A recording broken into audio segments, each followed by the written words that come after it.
भारत में 125 crore mobile phone user हैं, जिसमें से 90% प्रीपेड प्लान के यूजर हैं। सर, आज मैं प्रीपेड प्लान के जो मोबाइल यूजर्स हैं उनकी ओर से दो समस्याएं उठाना चाहता हूं। सर, पहली समस्या है कि रिचार्ज खत्म होने के बाद आउटगोइंग के साथ साथ इनकमिंग कॉल का भी बंद होना। सर, जब प्रीपेड प्लान एक्सपायर होता है या मोबाइल रिचार्ज की वैलिडिटी खत्म होती है तो आपकी आवाज बंद कर दी जाती है। फोन मेरा, सिम कार्ड मेरा, नंबर मेरा। तो सर, रिचार्ज खत्म होने के बाद आउटगोइंग कॉल बंद होना समझ आता है, लेकिन इनकमिंग कॉल बंद होना सरासर मनमानी है। सर, हमारा मोबाइल नंबर आज हमारी डिजिटल पहचान बन चुका है।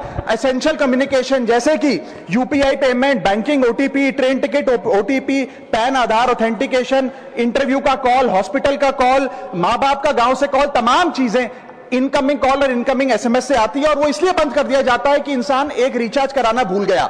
सर, इनकमिंग कॉल बंद करना is not stopping of a service, ये हमारे राइट टू कम्युनिकेशन को स्टॉप करने जैसा है। सर, जैसे आपका आधार कार्ड इसलिए एक्सपायर नहीं हो जाता कि आपने डिटेल अपडेट नहीं करी, या आपका बैंक का खाता इसलिए बंद नहीं हो जाता कि आपने मंथली डिपॉजिट जमा नहीं किया, या आपका वोटर आईडी इसलिए सस्पेंड नहीं हो जाता कि आप एक चुनाव में वोट डालना भूल गए। ठीक उसी तरह आपका मोबाइल नंबर इसलिए सस्पेंड और डीएक्टिवेट नहीं होना चाहिए कि आप एक रिचार्ज भूल गए। सर, मैं सदन में फ्री आउटगोइंग की मांग नहीं कर रहा, फ्री डेटा की मांग नहीं कर रहा, लेकिन इनकमिंग कॉल फैसिलिटी की गारंटी होनी चाहिए। मेरी 3 स्पेसिफिक मांग है। पहली, प्रीपेड मोबाइल कनेक्शन में इनकमिंग कॉल और इनकमिंग एसएमएस कम से कम 1 साल तक कंटिन्यू रहे, चलता रहे from the date of the last recharge, ताकि एसेंशियल कम्युनिकेशन चलती रहे। दूसरी, deactivation of the mobile number after 3 years. ऐसा ना हो कि आपका मोबाइल नंबर किसी को आपका मोबाइल नंबर बंद करके किसी और को अलॉट कर दिया जाए। कम से कम 3 साल का ग्रेस पीरियड देना चाहिए from the date of the last recharge. And third demand, mobile operator should introduce a low cost incoming only plan. वो लोग जो सिर्फ इनकमिंग के लिए फोन रखते हैं उनके लिए, जैसे कि 10 रुपए में 180 दिन की इनकमिंग कॉल की फैसिलिटी, इस प्रकार की स्कीम्स मोबाइल ऑपरेटर को लानी चाहिए।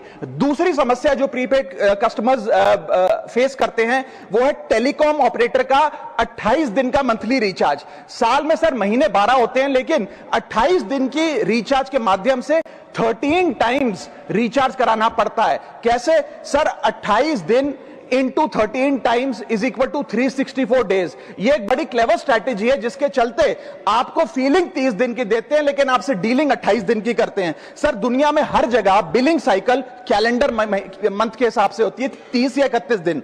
आपको मंथली सैलरी, लैंडलॉर्ड का रेंट, बैंक की ईएमआई, बिजली पानी गैस का बिल, तमाम चीजें 30 या 31 दिन के महीने के हिसाब से होती हैं। लेकिन ये मोबाइल ऑपरेटर, टेलीकॉम ऑपरेटर 28 दिन के महीने के हिसाब से आपको रिचार्ज प्लान बेचते हैं, ताकि साल में एक अतिरिक्त रिचार्ज आपको मिल जाए। मैं उम्मीद करता हूं कि इसे भी